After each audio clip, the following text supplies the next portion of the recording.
Hey guys, what's up? So sorry for the lateness. I was busy with friends and family, and that's why I couldn't upload the Q&A on Sunday and on Monday.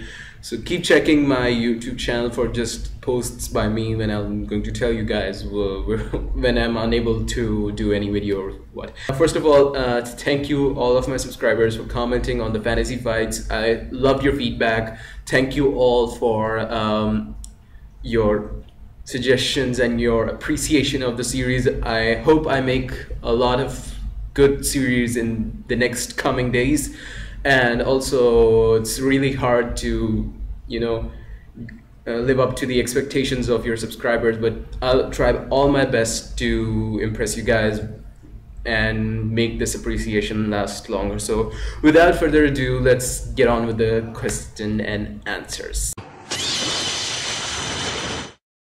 Okay, first question was posted by A Great Day, and he says that, hey, Kakashi said he couldn't protect Rin, so what do you think happened to Rin? And do you think Toby will ever succeed the Moon Eye plan? And why would Orochimaru help Sasuke? Okay, first thing first about Rin. First of all, Kakashi had a life, a part of his life is actually not yet being seen by us because he was an Anbu, as he stated in many times that he was an Anbu he was in the Anbu Black Ops, and maybe Rin was with him as his partner, because mostly we see Anbu Black Ops operate in pairs as well, just like the Akatsuki. So moreover, Rin being in the same team as Kakashi, so I think during a really dangerous mission, like they had to capture Orochimaru or someone really dangerous, Rin may have ended up dead. For some reason, I think that Toby's identity, whenever that will be revealed, it will have to do something with Rin's death as well, because that is the part which actually sort of fits. Because what if Toby takes off his mask, or his mask gets blasted off, and Kakashi's like, you are that guy who killed Rin, why did you kill Rin, and that sort of thing. Maybe that, or maybe Rin died because of a disease, or maybe just because maybe how the Sai's brother died. That may be the case with Rin. As to Toby's Moon Eye plan, for once, yes, I think it will succeed, because Kishimoto has said that Naruto will go on for like 2 years now, and if Toby's plan is not to succeed yet, I think that the manga will be wrapped up in less than a year. So for that case, plus as a writer, I know when you depict a plan that is going to be really dangerous, it has to be implemented by the villain, and then the hero finds out the way to get out of it and all that. So what I think is that Toby will eventually succeed in his Moon Eye plan, whether his identity is revealed or not, whether Naruto defeats him or not. Just like he said that he needs a portion of the 10 tails power to complete the infinite Tsukiyomi plan. So I think that Toby will actually succeed in his plan in his Moon Eye plan. And moreover, what if in the infinite Tsukiyomi there's only this condition that the one who has the Biju inside of them, like Killer Bee and Naruto, may not be affected by that infinite Tsukiyomi, just like in the Road to Ninja movie. There's limited Tsukiyomi, and Sakura and Naruto are the only ones who are not affected. I mean, they are the only ones who are real. The others are an illusion, or like just imagination of what Toby wanted to create. So I think that will also happen in this way, that Toby will actually succeed in his plan of the infinite Tsukiyomi, and Naruto and Killer Bee eventually will have to work a way out of that. They have to break that infinite Tsukiyomi. They will have to defeat Toby in yet another battle, or might be another case, but expect Kishimoto to bring something up.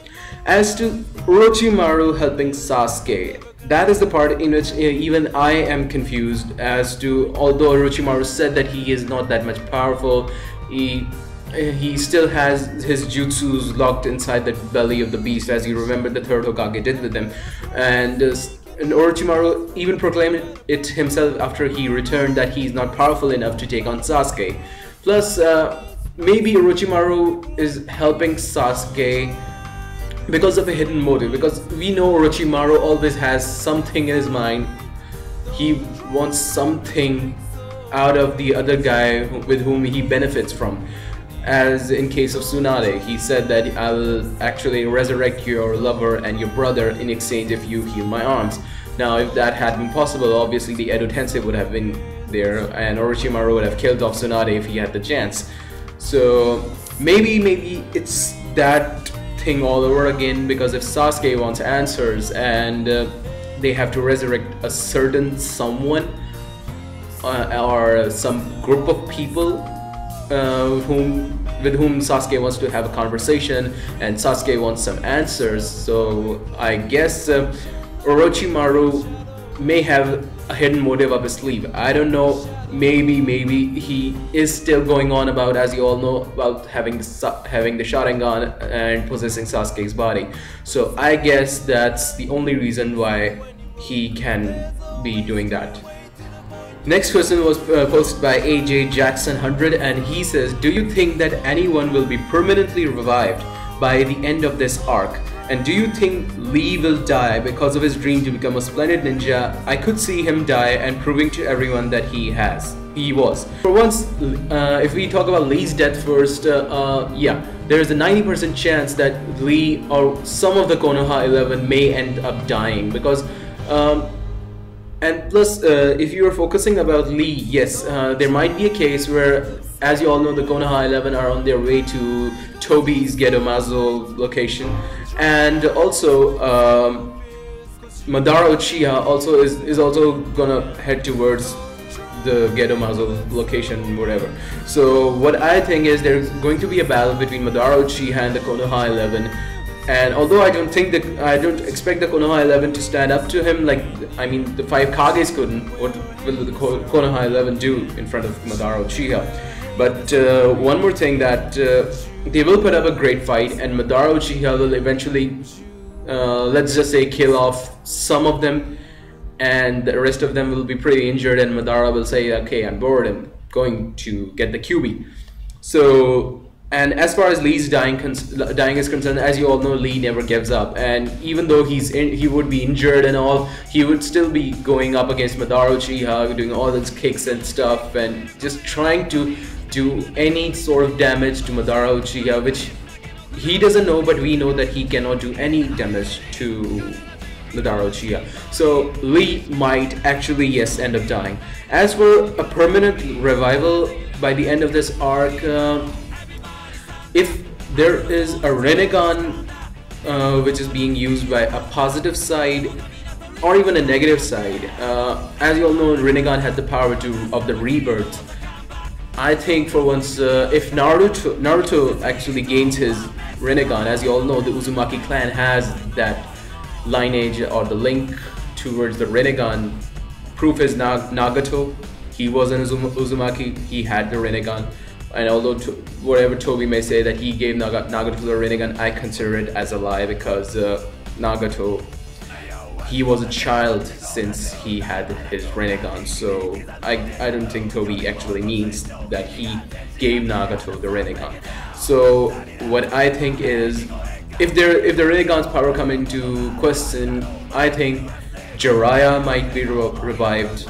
Or even then, even put aside the power of the Rinnegan, Orochimaru might revive Jiraiya in any way. I mean, he and Jiraiya were rivals. They could have gone up against each other, and Orochimaru may have secured some of Jiraiya's DNA, and he might try to resurrect him. But I guess that's not going to be permanent. So, as to your on the answer to your permanent revival by the end of this arc, I guess there is a 50-50 chance of anyone that we know, any major character, reviving. I sure hope it's Itachi Uchiha who gets revived. Okay, next question is by Raptor Per Eggrine, and he says that my question is quite hard to respond, but if Toby is the masked man Itachi and Kisame met before, Why did he get a haircut? Are suddenly haircuts randomly done in anime? Not quite. I wonder if the long-haired guy who they met and the Toby Minato-faced are the same dude. Actually, this question is this actually popped up in many of my friends' mind, that what if Toby is not just one person, he is a series of persons, a group of people who have this mask thing, because every time the mask was different. In Minato's case, the mask was different. In Naruto's case, the mask is different as well, with the two eye holes and all that. Even when Toby appeared for the first time, his mask was different. That actually contributes to the factor that he may be going from body to body, just like I've mentioned it quite some time before, and I'm going to mention it now. One of the theories, I'm going to leave a link, JBDA Uchiha's theory, that Toby is actually going from body to body, inheriting every memory of those bodies and the power of the bodies, etc., etc. If that is taken into account, and if we suppose that theory is taken as a true one, I think that explains why he had the short haircut and all. I mean, he would have Izuna Uchiha's body that would result in the long hair, and at that time Izuna's body was being used when Kisame murdered the fat dude, and after that he may have gone into Shisui's body, and that resulted in short hair. One more thing, that what if, since it's a Zetsu body which Toby has, what if it actually starts wearing out after a time, and the hair that are there start falling off or something like that? But it's quite your question is really hard to respond, but I guess that's the only explanation that we have right now. I mean, he may have cut his hair just randomly or lost them in a battle. Don't know. And the last question of this week is by White Masked Sage. Why do you think Toby knows so much about like everything? For once, we are accepted on the fact that Toby may be an Uchiha. Toby may be an Uchiha because he used the Uchiha Fire Style Barrier Jutsu, and plus he can use the Sharingan to quite a good level. But then again, you might argue that even Kakashi can use the Sharingan that well. But then again, as I stated it in Raptor Per Agrine's question, if that theory that Toby is going from body to body, inheriting all the memories of those bodies that he has used, that's how he may have information to everything. Thus, as an Uchiha, when Toby's history will be revealed, I think that Toby is not just a lame or uneducated, illiterate guy. He is one of a kind intellectual beings who has to have a knowledge of everything, because he's the kind of a main villain in this whole arc, in this whole series. So I guess that Toby has inherited all the memories, like those of Shisui Uchiha, Obito, Madara, Izuna. Like I said, if that theory which I mentioned earlier is kept in view, in that case, yes, Toby does know about everything just because of his inherited memories, plus his own intellectual and his own general knowledge about everything. So I guess that's how Toby can know about everything. So I guess that's it for today, guys. So sorry for answering so less questions. I had more posted on my channel, but I have to store some of them for the next episode as well. So keep watching, stay tuned, and in the next episode I'll soon be including all the questions since I have less time. And sorry for the breaks and the English breaking and all that. I wasn't that much prepared for it, but yeah, for you guys, I just did it quickly. I hope you enjoyed, so keep subscribing, commenting, and rating. It helps. Thank you so much. Take care, guys. Bye.